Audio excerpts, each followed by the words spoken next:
2 Samuel, chapter 1. After the death of Saul, when David had returned from striking down the Amalekites, David remained 2 days in Ziklag. And on the third day, behold, a man came from Saul's camp, with his clothes torn and dirt on his head. And when he came to David, he fell to the ground and paid homage. David said to him, "Where do you come from?"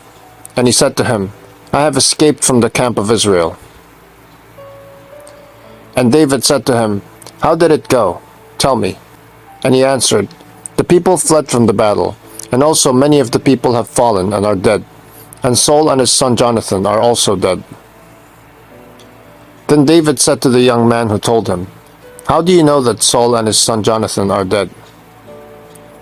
And the young man who told him said, "By chance I happened to be on Mount Gilboa, and there was Saul leaning on his spear, and behold, the chariots and the horsemen were close upon him.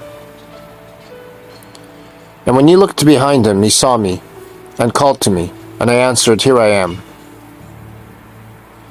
And he said to me, 'Who are you?' I answered him, 'I am an Amalekite.' And he said to me, 'Stand beside me and kill me, for anguish has seized me, and yet my life still lingers.' So I stood beside him and killed him, because I was sure that he could not live after he had fallen. And I took the crown that was on his head, and the armlet that was on his arm, and I have brought them here to my Lord." Then David took hold of his clothes and tore them, and so did all the men who were with him.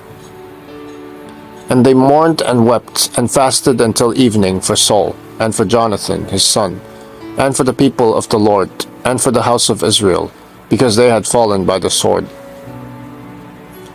And David said to the young man who told him, "Where do you come from?" And he answered, "I am the son of a sojourner, an Amalekite." David said to him, "How is it you are not afraid to put out your hand to destroy the Lord's anointed?" Then David called one of the young men and said, "Go execute him." And he struck him down so that he died. And David said to him, "Your blood be on your head, for your own mouth has testified against you, saying, 'I have killed the Lord's anointed.'" And David lamented with this lamentation over Saul and Jonathan his son.